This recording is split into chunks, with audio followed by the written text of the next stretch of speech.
My name is Will Smith. I host Acquiring Minds.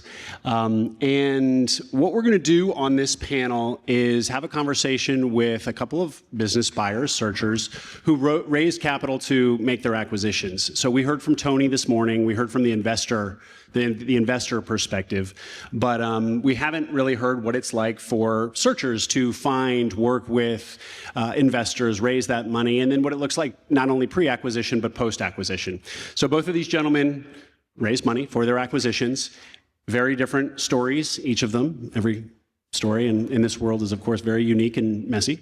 So we're going to get two totally different perspectives and hopefully shed some light on what this looks and feels like to raise money from investors. So Kevin Beibelhousen and Kaustubh Deo. Kaustubh was on stage yesterday, but Kaustubh, refresh our memory who you are, what you bought, and give us some bullet points on the role that the investors played in your deal, and then we'll do you, Kevin. Sure.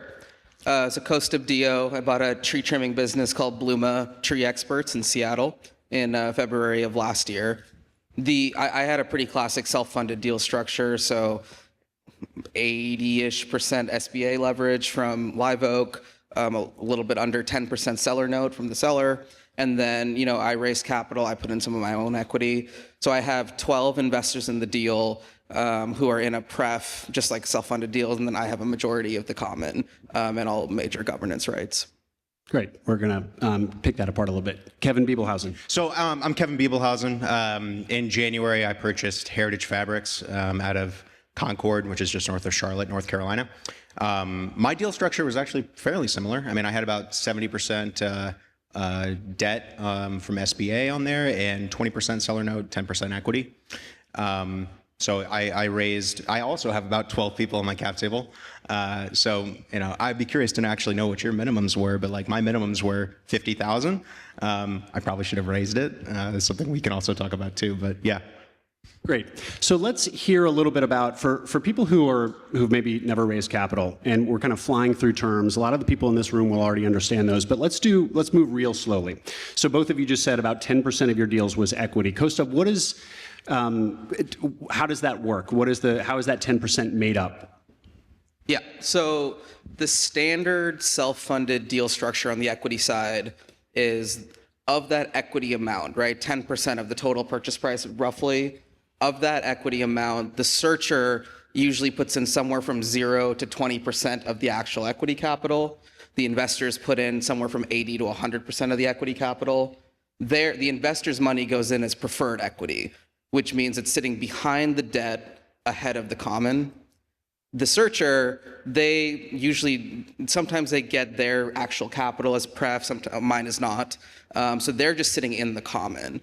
And so the way this works is that the investor's pref has a return on it. So in my deal, it's 10% annualized. So before I get $1 out of the deal, the investors need to have returned a 10% annualized return on their capital, which we call like return on capital. They need a return of their capital, which is the initial pref amount. And then there's a common equity split behind that, which is every incremental dollar. So that incremental amount, the common equity split, is where the searcher kind of gets their economics, which in most cases, the searcher lands with 65 to 80% of the common equity behind the pref layer. Great. Anything to add to that, Kevin? That's probably better than I could say it. I mean, we could talk about the initial structure, or like how much we ended up keeping, or whatever you guys want to, know. Great. Well, Kaustubh, that was an awesome explanation.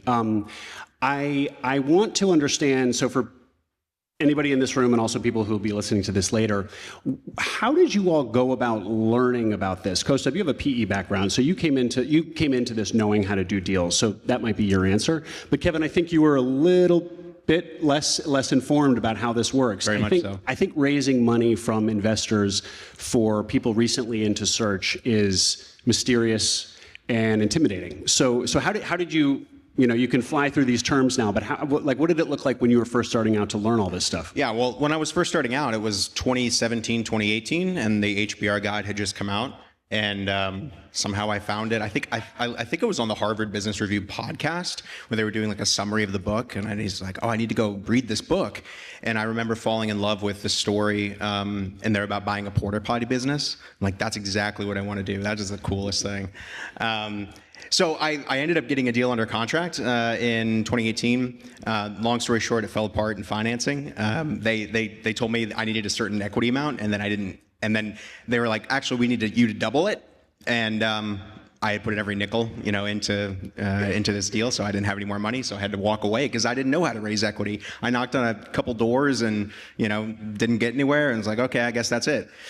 So fast forward, I'd gone to corporate and, was there for 5 years or whatever, and then eventually I was like, I actually still want to do this. I'm still passionate about this. So I started, going on Twitter and networking and finding that there was a whole community that had sprung up between 2018 and 2022 that didn't exist before. And so there's a lot more information. And suddenly I realized, just because you're self-funded doesn't mean you can't raise equity. I had that disconnect, like I thought self-funded was like, it's just all of my money, which was a nice surprise. Great. And so one of the first steps in this process of raising money is, of course, connecting with investors. And we were told by Tony earlier today that you should do that earlier in your process rather than later. But if you're coming into this cold and maybe you're not on Twitter, maybe you're just listening to podcasts or you're learning about this in some other way, how did y'all meet your investors? So if you're coming into this cold and just listening to the podcast, not in the room, you should get on Twitter. Yeah. That's step one. Twitter's the answer. Step two, Sam Rosati now has a list that's pretty public of people who are interested in investing in these types of deals. The key thing with that list is people have sort of given you a sense of what they're interested in, right? So you're not trying to blanket email everybody, but start to find people that seem like they might share the type of deal interest that you've got interest in. And start having those conversations. Reach out to folks and say, listen, I'm in the search process. I don't have a deal yet. This is sort of what I'm looking to do. Or even better, if you've got, when you're searching, you're always looking at 5 or 6 deals at a time. Have 1 or 2 deals for you to just chat with them about, right? Like the goal is to be able to work with an investor who thinks about the world the way you do, right? You're gonna be married to this person for longer than you've probably been with your significant other. Mm-hmm. And so the more and more conversations you can have with them before you need them to commit to a deal, the better. Because then you are aligned in hey, we think similarly. That means, there's less likelihood for a miscommunication down the road. Yeah, so that sounds really smart and is probably what I should have done, but I didn't do that. Also because I didn't know any better. I mean, I was terrified to raise money. I came into this thinking, again, that, it was all my own capital going into it, and then realized I could raise money, and then it was like, wow, that's great. I still don't know how to do it, I'm afraid to do it. So I partnered with a group, an equity provider, that gave me a commitment letter and everything. So I felt like I felt like I was on top of the world. I'd been given a $5 million equity commitment letter, and I was gonna go be a master of the universe. 3 days before my LOI was signed, I got a call that said, actually, we're just really busy, so good luck to you. So then I was faced with a decision whether or not to fold on the deal or just try and figure it out myself. So the first phone calls I made were to Sam Rosati, Kevin Henderson, and Eric Pacifici, and kind of told them what I was going through, and they said, no, you can do it. You can raise the money. So right around that time is when Sam published his list, sort of what he calls public domain investors. And I wasn't surgical going through that list. I emailed the people who said they only invest in HVAC deals, because I didn't care at that point. I just wanted my deal out there. So I mean, it was a trial by error, and figuring out how to communicate with investors and what they were looking for. And I changed my pitch multiple times, just trying to test it and figure out what would actually stick. In fairness, there's ideal, and then there's you got to get your fucking deal done. Yeah. Right. Yeah. I didn't reach out to investors until I didn't talk to an investor until after QOE. Which is so by doing that, I gave myself a really limited window to raise capital, because QOEs, you're about halfway through maybe, but you're 90-day period, so if you're 45 days in, and suddenly it's like, okay, we close in 6 weeks and I don't have a nickel yet, so I guess I got to start raising money. So then you grind and figure it out. I ended up raising $800,000 in 5 weeks. Which was incredible for me because I had never done it before. I felt like that was a pretty major success. Yeah. Well, let's actually hear in the ideal situation, what the proper chronology is, how you would sequence this. So we've heard today now, we've just repeated that you should be cultivating with relationships with investors early on. So that's kind of happening as you're going through your search. So that's going on in the background. But then, let's sequence it. Kaustubh, you want to take that? So you've got two sources of capital, obviously debt and equity. So you should also parallel be learning to the lenders, right? Meeting lenders. So I'd say right pre-LOI, you're flashing numbers to lenders you like to make sure you're getting a leverage read that is in line with what you think the deal's going to work at. But let's stick to equity. As soon as I was under LOI, I created a really simple investor deck, sort of laying out the deal, laying out what the terms are roughly going to look like, laying out why I like the business. And that investor deck, I went to this list of investors I wanted to talk to. And what I said to them is look, right now, I don't need a number from you. What I need is a general thumbs up, thumbs now, are you interested? And a big ballpark, how much equity in theory would you want to invest? So that was sort of step one. And the last page of that deck is, these are the things I'm planning to do for the next 60 days. I'm going to do a QOV, I'm going to go inspect the assets, I'm going to, whatever. There's a whole list of stuff you do. And at the end of that, I'm going to come back to you with an updated memo that explains the results of that diligence. And that's when I'm going to ask you to tell me a number. So that's what we did.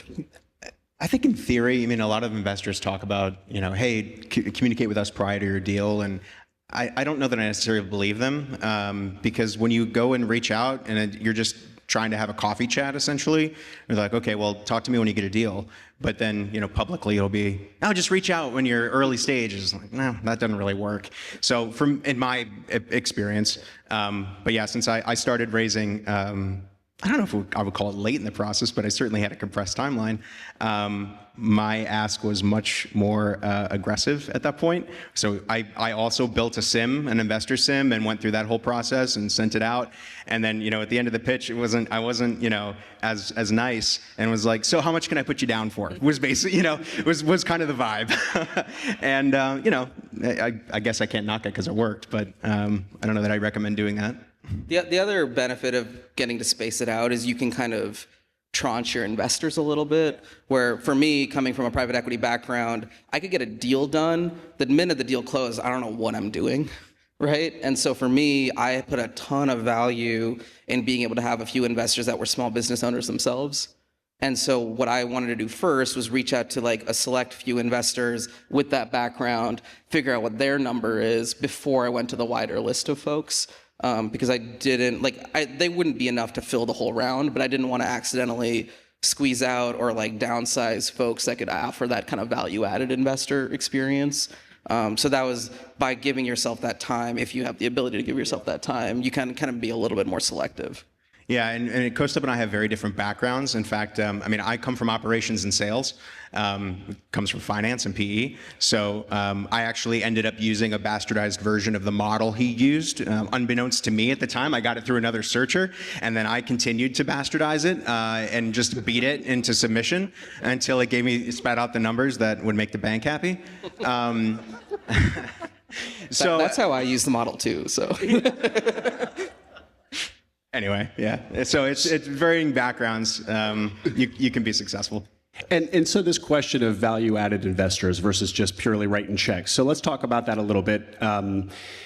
I guess obviously investors with experience and direct industry experience, and maybe the deal you're looking at, that speaks for itself. That would be a good thing. What other sorts of alignments or value similarities are you looking for when you talk to your investors? Or and to what degree can you just look for cash? So again, this is in the scenario where you have the time to actually, figure this out, and you don't just need to get the deal done. One, I'm looking for a duration match. Right? I needed my investors to understand that there's a scenario in which I don't sell this company forever, and they need to be okay with that. They will get their cash back, but it will be most likely through distributions, not through a big liquidity event, which meant primarily going to high net worth individuals, not institutional investors. So you need a duration match. You need a governance match where, kind of what Tony was saying earlier today, they need to understand that I'm going to have majority of the governance control, and they need to be okay with that, which is also a factor of trust. And then the third is sort of like, yeah, the value at, like, what are they, there's a lot of great small business owners who are investors, but are they actually excited about talking to me? Like, are they excited about picking up the phone when I don't know what to do? Like, you know, the first time I need to put an employee on a PIP, is somebody going to pick up the phone? Like, because of the investors I chose, the answer was yes. Mm-hmm.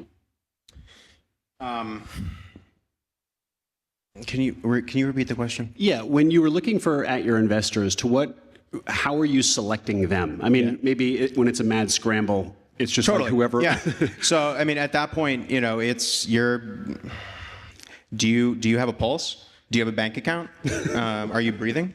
Then I want to talk to you. And did. You know, I talked to 300 plus people. It took a lot of work, but yeah, I felt very comfortable in the small business operation space. You know, we've heard a lot about it's very hard to operate companies and all this kind of stuff. It's my wheelhouse. You know, I grew up in small business, even though I worked in large corporates too, and ran divisions and all this kind of stuff. So I'm comfortable now that I'm in an ownership position, but you know, unlike Kaustubh, like I wasn't comfortable in the deal process or the raise or anything like that because I'd never done that before. So I didn't really care about investor whether or not they. I mean, I have a bunch of lawyers on my cap table. I have commercial insurance brokers. So their industry experience didn't really matter to me. I really cared about like fit, like is this somebody that I want to take a call from? Is this somebody that I genuinely enjoy talking to? There are some investors, as I got later in my raise, where I had enough money and I was like, I'm gonna close, right?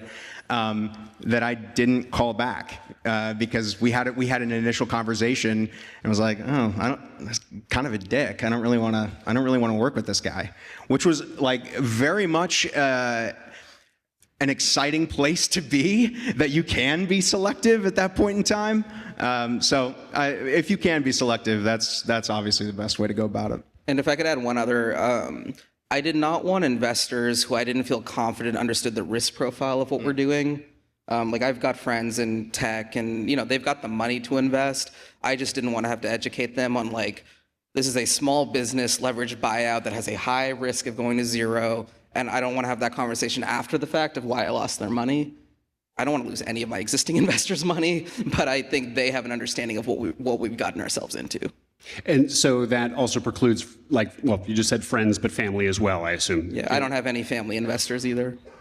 And what about you, Kevin? None? I don't have any money in my family or any rich friends. Mm-hmm. So everybody I raised from was a stranger. And would you generalize that advice, or was it just how you felt, Kaustubh, that you didn't want people who don't understand the risk involved here to be involved? I mean, look, like people can make their own decisions, right? It's not my fault if somebody takes a risk they shouldn't take, or if they don't fully understand the risk that they are taking. Like there is some element of buyer beware in the capital markets. But for me personally, I felt kind of a moral responsibility. Mm-hmm. The way you guys are making it sound is, we're talking about being able to be selective. And so contrast this with like Silicon Valley, where you hear the story of the startup entrepreneur knocking on every door on Sand Hill Road and just getting tons of no's. It feels like if you have a deal that pencils in this world, and I've heard it said explicitly, and Mike Bodkin said it earlier today, like the money is there, the capital is out there. Do you both feel that way? I mean, Kevin, you were left at the altar and then were able to put it all together really quickly, so I guess so. Yeah, look, I mean, the capital is out there. You're smarter if you're selective about who you reach out to. I spun my wheels. I reached out to traditional search funds. I downloaded a list of all the SBICs in North Carolina and contacted all of them. I went on Search Funder, for better or for worse, and was looking for investors. I got laughed at multiple times for my terms. I got everything, every kind of response, and I offered pretty good terms for a self-funded deal in the traditional sense. But you wouldn't know it based off of some of the conversations I had, which were really defeating. It's like, these are the worst terms I've ever seen, and who would ever invest in this deal? And just makes you feel like, about that big. But you stayed true to those terms ultimately? I did, yeah. I didn't have to modify the terms. I was prepared to if I needed to, because I was determined to close this deal. So yeah, I would have given up more equity if I had to. but I didn't have to. So that's nice. Great to have options. So you just talked about going through many, many investor calls and how some of those made you feel pretty small based on terms. You also said that like you got better at those conversations as they went. What does a good conversation with an investor, like what does a good performance on the buyer searchers part look like? Part A, and then I'll ask part B. It's a tough question. I mean, it is a sales call, right? At its core, you are selling a deal to them. You are trying to, win their capital. The problem is it's such a long-term relationship that you don't want to have to sell them on it, right? You want to be able to explain the merits of the deal, explain the risks of the deal, and make sure you're going to lock arms with them on this journey together. Like, for example, in my deal, I was very explicit, like, hey, EBITDA is going to go down for probably 2 years, right? And that way, now that EBITDA's gone down, like, I'm not getting calls from my investors being like, what the fuck, right? And so, to me, that was an important part of the process. And like, for the right type of investor, that candor and transparency is welcomed. And like, that's the right type of investor for me. Again, this is like if you've got the privilege of like having time and selectiveness. Yeah, I mean, look, I didn't even know about a J curve when I did my model. I certainly wasn't smart enough to model in that EBITDA will decrease. But like, guess what? If you buy a business, you're not going to be stagnant. You want to grow. That's the whole point. And so you're going to spend more money. And I didn't really make that connection until I was in the seat and like, dang, our cash balance is kind of low. I'm like, well, yeah, because you're reinvesting a lot more dollars than the previous owner was into the company. Probably something I should have considered and modeled in, but I didn't. I didn't know any better. So about you asked about what constitutes a successful investor call. I mean, it's alignment on values, alignment on what they would expect out of you as an operator. I had one investor specifically request that we send monthly financials. Okay. That's not a problem for my company. We do reviewed financials. It's very buttoned up. And so, that was something that was easy to agree to. And then also, you mentioned that I got better at it over time, which is true about everything. But, I started kind of with this much broader pitch. And eventually I figured out that what the investors wanted, or at least the people that I was vibing with, they wanted to know when their capital was getting returned, how quickly can you get me my money back, and what's my pref rate? How much money am I earning on my money? Equity is it's blue sky, like it's worth really nothing to them until you do distributions, and even then it's not like a huge amount in our space because they might own a couple points of equity. So they want to earn money on their initial investments. So they want to earn their 12 grand a year on a $100,000 investment.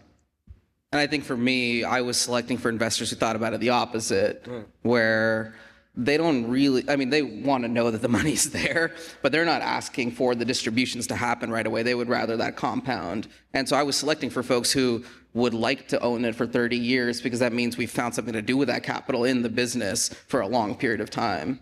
Yeah, I didn't know that was possible. Like when I looked at the model, when I looked at the landscape overall, it was like, oh, you hold for 5 to 7 years and you sell. Okay, so that's what I figured that I was going to do. And then even though as I was raising, I kept thinking like, I don't really want to sell. Like once I get in, I don't want to think about flipping this in 5 to 7 years. I just didn't know that other people did that. And so I didn't know to look for investors that were, committed long term. We don't need distribution. Like I was talking about with Mike earlier, who, they don't do distributions, or they kept everything in the company. Like, I didn't know that was an option. I thought, we had to dividend the cash out. Yeah, what I actually told my prospective investors was, I don't really know what we're going to do with this. What I said is it's going to go down one of 3 paths. Like, first off, I'm going to spend 2 years heads down in the business. And then it's going to be 1, we keep growing it organically. 2, we start growing it inorganically. Or 3, we start running it for cash and distribute. Mm-hmm. And that third option, Kaustubh, if it goes that way where you're just taking cash out of the business, does that include you continuing to work 40, 50, and 60 hours in the business? And where I'm going with that is, you know, a lot of us are attracted to this opportunity, hard workers, willing to take risk and so on, but we also envision a future of kind of being able to have freedom, right? And taking on investors can feel a little bit like taking on bosses. So how does that play in terms of if you take on investors, do you feel like, oh, all of a sudden I've just adopted a few bosses and I can't have this freedom that is the whole reason I'm in this game in the first place? For me, what I would love to be able to do, you know, I showed my investors a base case that gets to a mid-30s IRR, which I think is kind of standard self-funded equity economics. I would love to get to a point where I can say, hey guys, I'm going to offer to buy out your equity such that you've earned a mid-30s IRR. You can choose not to sell to me, but now we're like locking arms for a different ride, which is a little bit more freedom centered on me and still cash flow generative, to be clear. And if they don't want to sign up for that, then I can buy them out on the terms I pitched them on initially. But I do feel kind of a moral responsibility to get to that end point. I'm thinking about doing the exact same thing, and it's something that I've actually been thinking about this weekend. Not that I have one investor here. I don't want to cash out all my investors, but I think providing that opportunity actually is pretty powerful. You know, they're people that have earned money on their money, and you give them the option to get out of the deal completely with a great return. I think that'd be a great option. Kevin, you had talked about how one of your investors going into the acquisition said, I'd like monthly financial reports. Let's pivot now to what the relationship looks like now that you're both in the seat post-acquisition. What do those relationships look like? How much are you let's start with, how much are you each communicating with your investors? I send a monthly update that has basic financials. It has kind of discussion of how the month went and some high-level KPIs. I do the exact same. So with that investor who requested monthly financials, I give monthly financials to everybody. Not always on time, but we do try and close the books by the 15th. And so, yeah, it's a great opportunity to get in front of your investor base, and especially if you have a lot of investors, like a large cap table like us. Those people, I mean, I know this for a fact. Some of the guys on my cap table, they took a flyer on me, 50 grand, right, which is nothing to them, but was a ton to me, and they run a $12 million family office, right? So there's more capital available. So if we do a good job, then we can go back to the well. And so having that investor relations kind of function in there and understanding that it's your job to kind of keep courting the people that are on your cap table too, and make sure that they're happy and make sure that everybody's still aligned. So I find the monthly update to be powerful. And more crucially than that is if you do a bad job, right? They should see it coming from a mile away, so that if you do need to go back to your investors and say, hey, we need some more capital to make this work, they're not blindsided by it. They've understood why, because you've given them the color over many months as to how you've ended up there. They have faith in you that the plan you have in mind is going to work.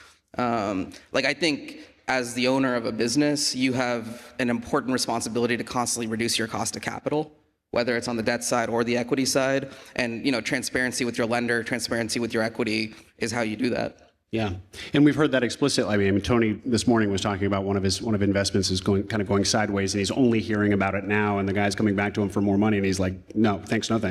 So, and I've heard Lisa say many times and other lenders, like, if something is starting to go badly, let me sooner than later. Like, that is the law to live by. You both have said now that you had 12 investors, which is a crowded cap table. What is kind of the norm, and what are the pros and cons of having a lot of people on there? From what I've heard from other self-funded searchers, it sounds like 8 to 12 is normal. Some that were a little bit more careful, or maybe more like 4 to 6, but I wasn't sure how many investors it would take. 12 is probably a little too many, but I overshot in case I was undersubscribed. How much did you end up raising? Like around 400-ish. Okay, yeah. So the reason I have 12 investors is because I raised 800 grand and my minimum was 50, and most people took that option, which is great. And it allowed more people to get into the deal. It allowed that large family office, or my opinion, large family office, to write a small check and take a flyer on me. So 12. I had a couple $100,000 investors and two $150,000 investors, but the rest were 50s. Going back now to being selective about investors and being strategic in who you choose, have either of you leaned on your investors for challenges that you've encountered in the business? Have they delivered value other than the cash yet in your tenure as CEOs? Yeah, definitely for me. I mean, different investors have different skill sets, and I have gone to multiple of them over the past 14 months with very tactical questions, more strategic questions, and it's like you've got this group of really well-paid consultants they're not working for free. They've got equity, but they're sort of working for free with every incremental hour they give me. Mm-hmm. Mm-hmm. Yeah, so the way I set up my deal was if they invested, the way the math works out, if they invested $100,000 or more, they get a board seat. And so that was kind of how I managed my 12 investor cap table. And so the people who gave 150 and 100 are now on the board. What's nice about that is two of the investors on there are sales guys. And so I have a large outside sales force that's distributed all over the country. And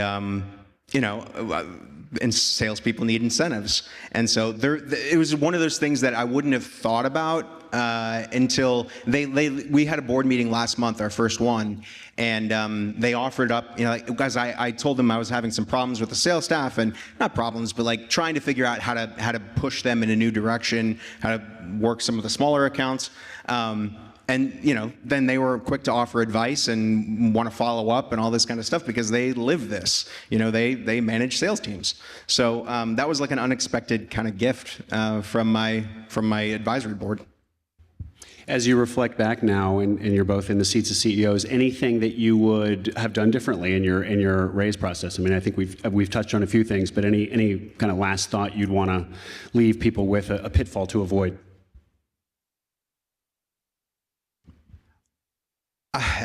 It's very daunting out there, but trust me, if I can do this, if I can raise money after never being in finance or have no idea how to do it, and needing to talk to people like Sam every couple of weeks and be like, okay, so investors get term sheets. What do I need to do for that? Subscription docs? I don't know what the hell that is. It's just all that kind of stuff that, I remember the best one was, Sam, how do I call capital? I don't know how to do that. And just things that you hear and you're like, oh, I've never done that before. I don't know what that means. There's people around here are really willing to pitch in and help to a person. I mean, I haven't met somebody in this space who doesn't want to, other people to succeed. So I think the lesson is, believe in yourself because you can do it. The money is out there. And if you have a good deal, the capital will come. That's exactly what I was going to say. One, if you're going down this self-funded path or traditional path, the wheel's been created. You don't need to recreate the wheel here. It's all the people in this room, folk like you and I, you can just ask us. We'll show you what we did. It's pretty straightforward, actually. Mm-hmm. And you said exactly the right thing. If you've got a good deal, the equity's there for the deal almost by definition. Otherwise, it's not a good deal. Mm-hmm. And it also just feels like our world is still quite small, and there are a few nodes and connectors, Sam being an obvious example, Tony. And so it feels kind of like a domino effect. So if you knock down that first domino, kind of the rest are easy to at least get introductions to. Is that a fair characterization of what it feels like? I think it's probably, I mean, there's, like you're saying, there's some super connectors in our space, like Sam and Steve Ressler. And that helps a lot on the self-funded search team, everybody in that world.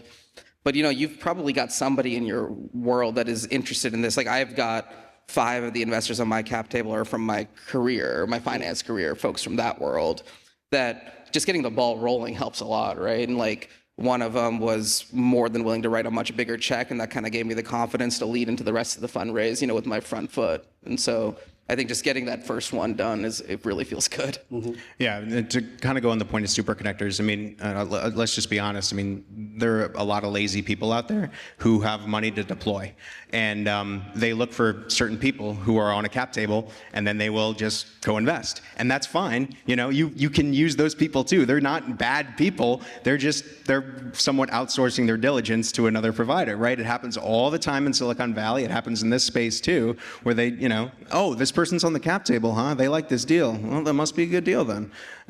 So yeah, I mean, you can spin your wheels on all that kind of stuff, but connecting with the super connectors and is going to return dividends for you.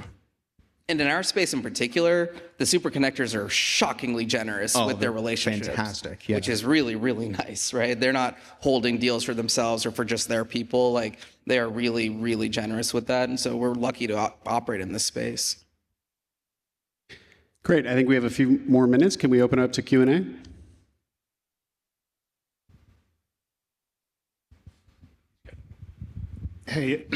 Hey, yeah, Kevin, you said you talked to 350 potential investors. What did you use to manage all that? I mean, was it 349 no's until you got a yes? You mean like how did I manage the whole process? Like what tool did I use or I'm sorry, I may not have understood the question. Yeah, how did you keep everything straight? Yeah, I wish I had a wonderful answer for this. I mean, I tried to so like, I think I had a lot of ADD during the process, and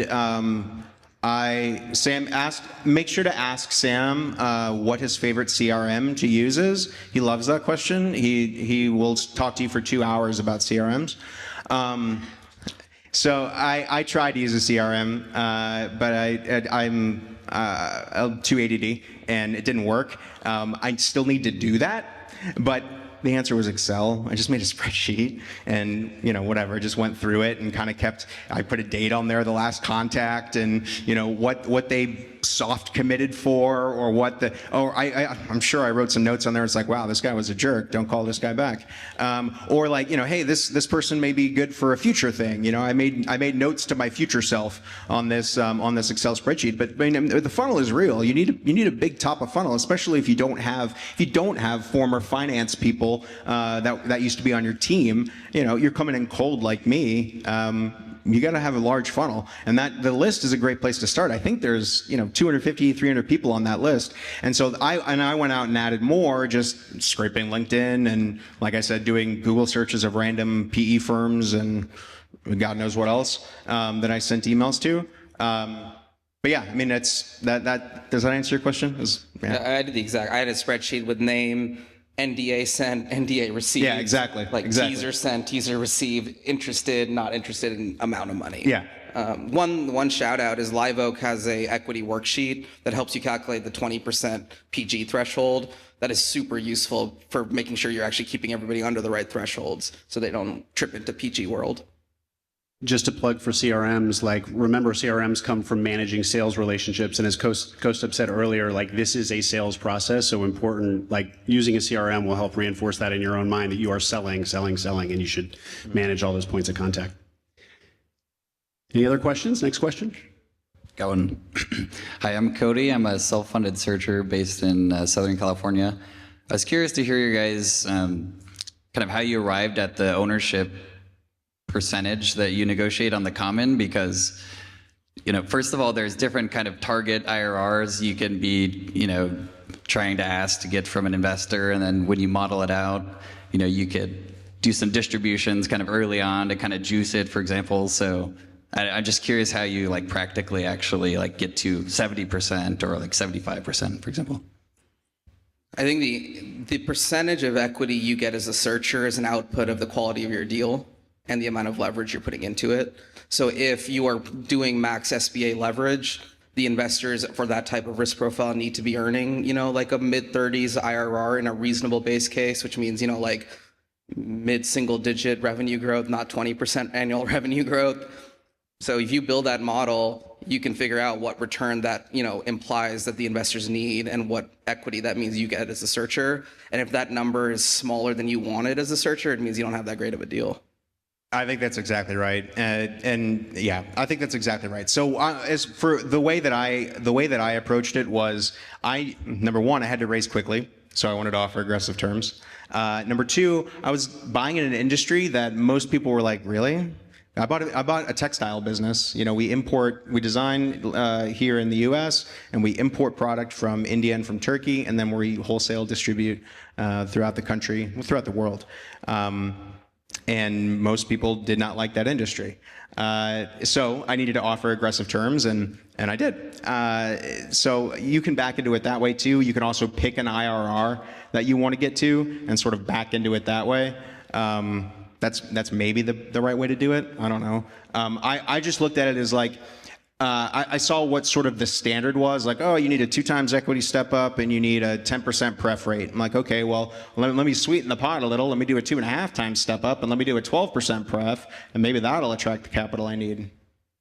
So it wasn't rocket science or any difficult process. It was just, putting it out there and seeing if anybody bit.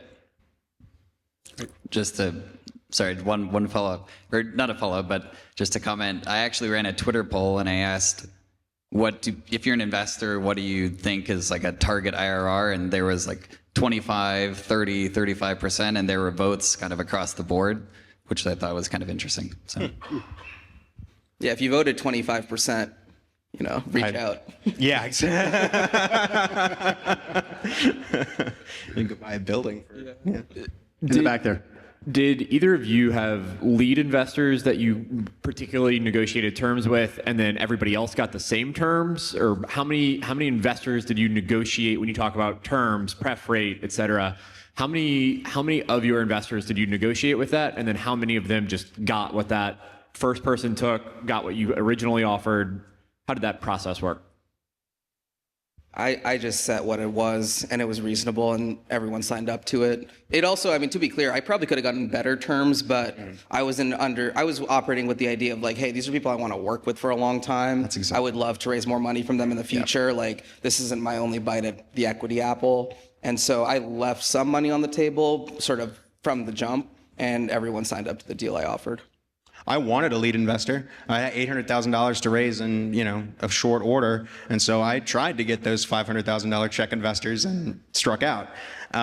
So I didn't have a lead investor, but investors did ask me, like, hey, if you, some early people would ask me, if you end up offering better terms, I want to participate in the same terms that everybody else gets, which I think is a fair ask. If they commit early and they get worse terms than somebody who commits late, that's pretty crappy. So I offered that to everybody too. Like, everybody would participate in the same terms. But that's one of the reasons that I've joined a fund recently in order to be that $500,000 check investor, that lead investor for searchers, right? So I joined a bunch of guys that we're about to go raise $5 million and put that money to work in these self-funded deals in order to basically take it. So a deal like my size, so it was about 7 million-ish enterprise value. I raised 800. This fund that I'm now in could take out 500,000 to 600,000. So then you have a small friends and family round, which you could raise in this room in an afternoon if you have a good deal. Last question. Now that you're in the seat, what keeps you up at night, and what keeps you excited about going to work every day? I love going to work every day. I really do. I can't tell you how much fun it is to go to work. I told Sam, I think Thursday when I got in, that like, this is the first time in my life where I don't feel like I'm in a hurry to do something else. I always ask myself, do I want to be doing this when I'm 50 at different points in my career? That was always my litmus test. And the answer was always no. I don't. This is fine for now, but I don't want to keep doing this. This is the first time in my life where I'm like, yeah, I want to be doing this in 20 years, 25 years, whatever. So yeah, it's fun to build something. It's fun to put your own spin on things, your own stamp. I bring my dogs into the office. My wife comes into the office. She doesn't work full time in the business, but she has an office there and she works on her corporate job there. So it's sort of like we're still working from home, like we did over COVID, but now we work from home with a bunch of other people, and we spend a ton of time at the office, just being honest. But yeah, what keeps me up at night? Right now, working capital. we have a pretty working capital intensive business. It's an inventory business, So yeah, but when I took over in January, I had to wire $300,000 overseas for inventory for our spring collection. I did not have $300,000 in my bank account. Now, fortunately, I did get a substantial amount of working capital in the deal, but it also matures a little slow, right? So like it trickles in when even if somebody demands an upfront payment, $300,000, I can pay them. I just can't pay them right now. So you have to negotiate for extended terms. So that kind of stuff is being mitigated as we add a line of credit. Please don't ever buy a business without a line of credit. You heard it from me first, or maybe last. You'll never buy a business without a line of credit. Yeah, so working capital is the thing that keeps me up. It's also a lot harder to get the line of credit after you close to get it at the time of closing. Anyways, for me, I mean, similar thought. I mean, I feel like for the first time, I feel deeply calm that I'm building towards a vision. I think the iterations through private equity, which I loved also as an intellectual endeavor, there wasn't a 10-year path that I could envision myself staying on. I now have kind of a vision of what life looks like 10 years from now. And so, I mean, look, right now it's tough, right? I'm not like it's a roller coaster day to day, a lot of just difficult days, but I'm actually building towards something for the first time, it feels like. And it feels like I'm building something for my employees. It feels like I'm building something for my clients. It feels like I'm building something for my city. So that's deeply gratifying. The keep me up at night is sort of like the next thing. There's always something to do. There's always something going wrong. Like right now, I need to learn how to do sales and marketing. This is not a skill set I have at all. We need to do it to figure out how to drive demand growth, because without that, I don't have a way to offer my team ways for them to grow. Like this is core to what we need to do. And like that keeps me up at night, and that's just gonna keep rotating to whatever's next. But that's like a small problem. I don't have like an existential crisis keeping me up at night. I know what I'm doing. And it's your problem. You get to solve it. It's my problem, yeah, right? exactly, it's not somebody else's problem that you're paid to fix. Yeah, it's like my problem. it's like now it's just like I need to suck it up and solve it. Yeah. Great. I think that we'll call it there. Kaustubh Deo and Kevin Beibelhousen, thank you guys very much for coming up here and sharing. Thanks, Will.